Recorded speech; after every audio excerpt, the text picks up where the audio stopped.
জামায়াত ইসলামী আর NCP জোটের হাতে আসছে বাংলাদেশের রাষ্ট্র ক্ষমতা। কেন? এই ভিডিওতে দেখুন বিস্তারিত।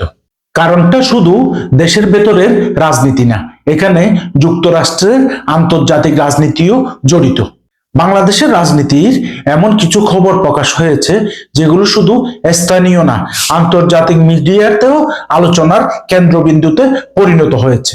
যুক্তরাষ্ট্রের প্রভাবশালী গণমাধ্যম ওয়াশিংটন পোস্ট ও কূটনৈতিক সূত্র বলছে, যুক্তরাষ্ট্র জামায়াত ইসলামীকে রাজনৈতিকভাবে এঙ্গেজ করতে চায় এবং জামায়াতের সাথে বন্ধুত্ব করতে চায় এবং আসন্ন নির্বাচনে জামায়াতের সবচেয়ে বড় উত্থানের সম্ভাবনা দেখছে।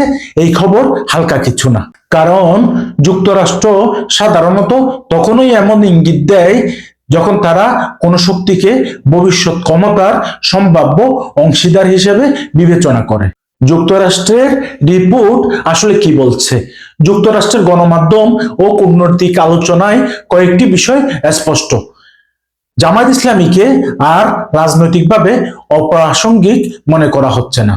তারা মনে করছে জামায়াত একটি সুসংগঠিত, শৃঙ্খলাবদ্ধ এবং ভোটে প্রভাব ফেলতে সক্ষম শক্তি। রিপোর্টে বলা হয়েছে, জামায়াত এবারের নির্বাচনে তাদের ইতিহাসের সর্বোচ্চ রাজনৈতিক প্রভাব তৈরি করতে পারে।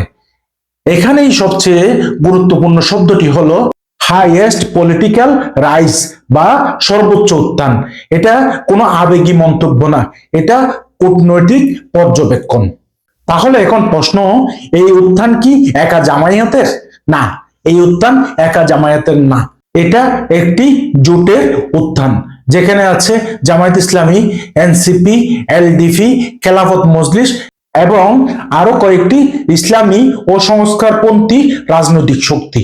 এই 10 দলীয় জোটের সবচেয়ে বড় শক্তি হলো তারা পরিবারতন্ত্রের বাইরে, নেতৃত্ব পরিবর্তনশীল, মাঠ পর্যায়ে সংগঠিত এবং দীর্ঘদিনের ক্ষোভে থাকা ভোটারদের কাছে গ্রহণযোগ্য। এই জায়গায় তারা বিএনপি ও আওয়ামী লীগ দুইটি দল থেকেই আলাদা। বিএনপি এবং আওয়ামী লীগের দুর্বলতা কোথায়? বাংলাদেশের রাজনীতির বাস্তবতা খুব পরিষ্কার। আওয়ামী লীগ পরিবার কেন্দ্রিক, দীর্ঘ ক্ষমতার কারণে আস্থাহীনতা, নিষিদ্ধ ও বর্তমানে সাংগঠনিকভাবে দুর্বল হয়ে পড়েছে। বিএনপি প্রথমত পরিবারতন্ত্রে বন্দী। বেগম খালেদা জিয়ার মৃত্যুর ধাক্কা এখনো সামলে ওঠা সম্ভব হয়নি।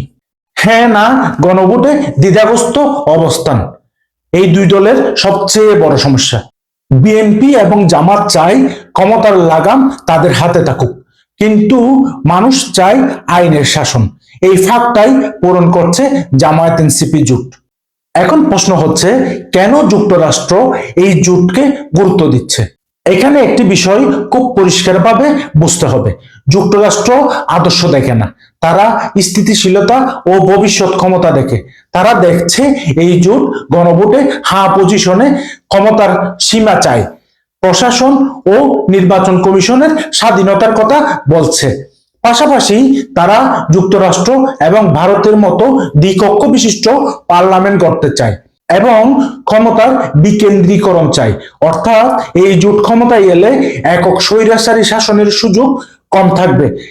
এসব কারণেই যুক্তরাষ্ট্র তাদের সাথে আগাম যোগাযোগ রাখতে চায়। তাহলে 12 ফেব্রুয়ারির নির্বাচন কোন দিকে যাচ্ছে? এইসব তথ্য একসাথে রাখলে একটি চিত্র স্পষ্ট হয়। বড় দুই দল দুর্বল, জনগণের মধ্যে পরিবর্তনের আকাঙ্ক্ষা, গণভোটে সংস্কার দাবি, আন্তর্জাতিক পর্যবেক্ষকদের নজর এই বাস্তবতায়। জামায়াত ইসলামীর নেতৃত্বাধীন জামায়াত, এনসিপি, এলডিপি, খেলাফত মজলিসের 10 দলীয় জোট সংখ্যাগরিষ্ঠ শক্তি হিসেবে উঠে আসার বাস্তব সম্ভাবনা তৈরি করেছে। এটা নিশ্চিত ভবিষ্যৎবাণী না, কিন্তু এটা আর অসম্ভব কিছু না। এই ভিডিওর মূল কথা হচ্ছে একটাই, যুক্তরাষ্ট্রের রিপোর্ট হঠাৎ করে আসে না, তারা আগাম বাতাস বোঝে এবং সেই বাতাস বলছে বাংলাদেশের রাজনীতিতে বড় পরিবর্তন আসছে। এই পরিবর্তনের কেন্দ্রে জামায়াত ইসলামী ও এনসিপির জোট। এই বিশ্লেষণ যদি আপনাকে ভাবায়, যদি মনে করেন এটা জানা সবার দরকার, তাহলে ভিডিওটি শেয়ার করুন, তাতে সত্য কথা, সত্য তথ্য আরো মানুষের কাছে পৌঁছায়। এমন আরো তথ্যভিত্তিক রাজনৈতিক বিশ্লেষণ পেতে এই চ্যানেলটি এখনই সাবস্ক্রাইব করুন, কারণ সচেতন দর্শকই পরিবর্তনের প্রথম ধাপ। আজকের মতো বিদায় নিচ্ছি। আসসালামু আলাইকুম ওয়া রাহমাতুল্লাহ।